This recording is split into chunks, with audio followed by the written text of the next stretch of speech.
So recently I got into embroidery, so I thought I'd show you guys how to do it. So I just got a kit off of Amazon that had everything in that you need in it. It came with 4 or 5 different ring sizes, this big pack of embroidery thread, and it came with these shears and a pack of needles as well.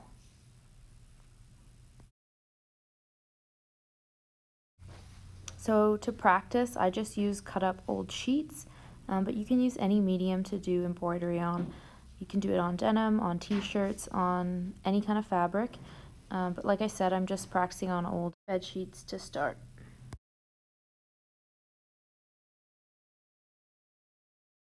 So you're going to want to start by unscrewing the embroidery hoop and popping out the middle smaller hoop, like so.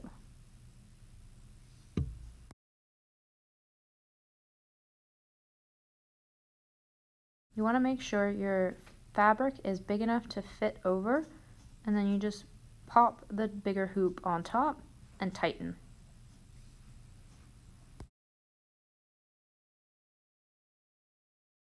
Now you want the fabric in there to be really tight, so pull it all at the edges and make sure it's smooth and tight. And then you just cut off the excess fabric around the edges.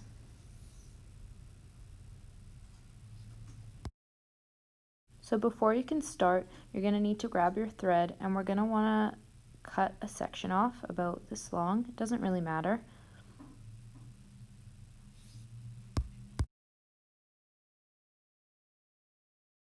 Then most embroidery threads come in 6 strands, and what we're going to do now is just separate those strands. So you want to have 3 and 3, and this just makes it so when you're doing your embroidery, your lines are finer.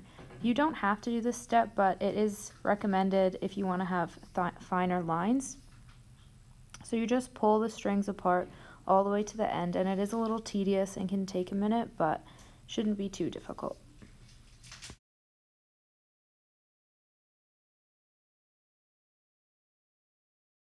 Okay, so now we're gonna put our thread onto our needle.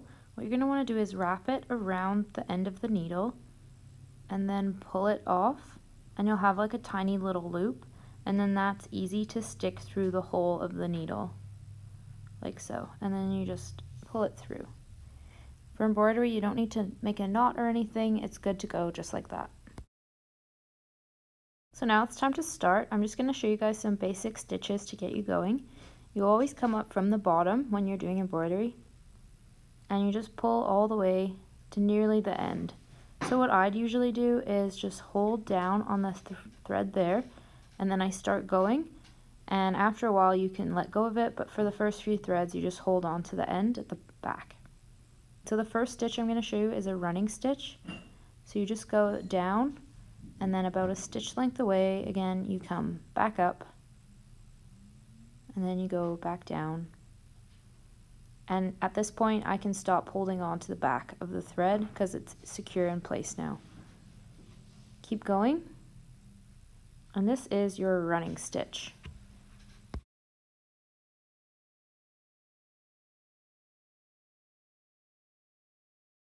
And this is just what it looks like in the back.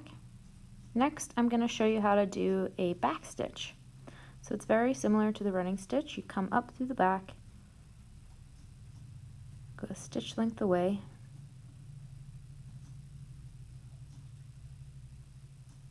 and then you come up like running stitch a stitch length away, but instead of going forward this time, you stitch back to the beginning. And then you just keep doing that for as long as you like it. This helps you get really neat, smooth lines.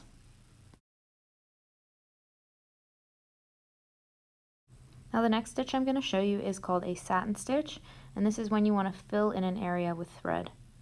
So you come up and then go to the edge of the area that you want to fill, go down, and then you come up on the same side that you went down. This will just save you lots of thread if you do it this way. And then go back to the other side and down. And then you just kind of repeat this process until the area that you want filled is colored in.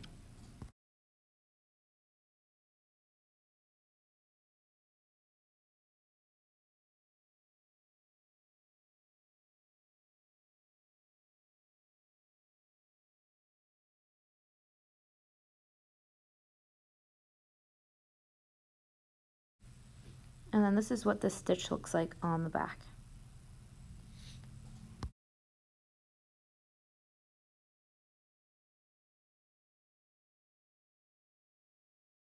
Another fun stitch that I learned that's a little bit trickier but is helpful for doing flowers is a French knot.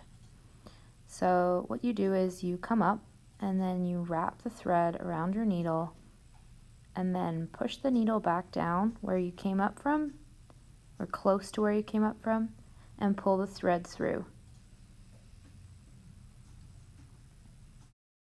So you come up through the back with your thread, and then with your working thread you wrap it around your needle 2 to 3 times, then put your needle back through close to where you came up, and holding the working thread tight, you just pull all the way through and it should make a little knot at the top there.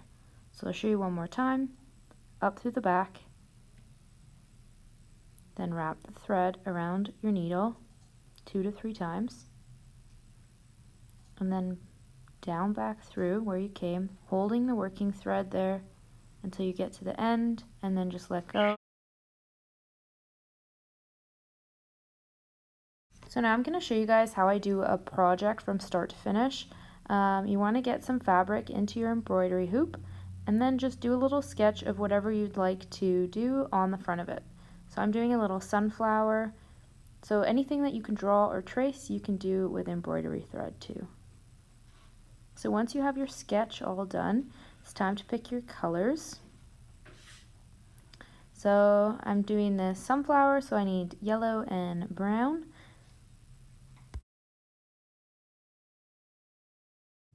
Now I've cut a section of thread off. I'm just going to split my thread so that I get fine lines.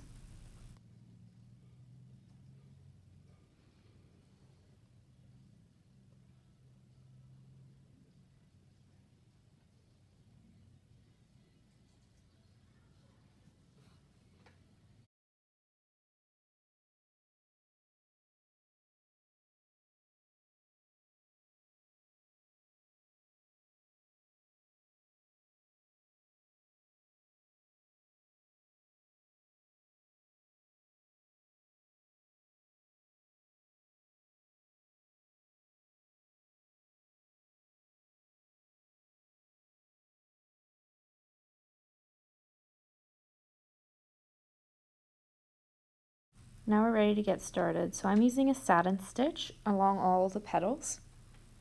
And basically embroidery, you just, like as if you had a coloring sheet, color in all the areas of your pattern with the thread.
So I ran out of thread here, so to switch on to a new thread, you're going to have to tie this one off. So I just pick somewhere and go underneath, And then with the loop that I just made, I go back through with my thread and pull tight, and it makes a little knot. And then you just cut the excess thread, and that's how you finish a project.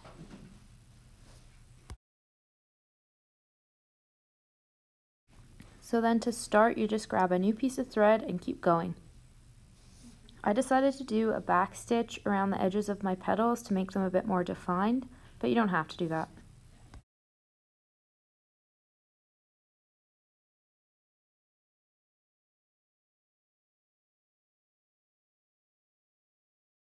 So for the middle of the sunflower, I decided to do a cluster of French knots.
This is what my finished sunflower looked like. I just did it quickly in about 20 minutes because it's so small.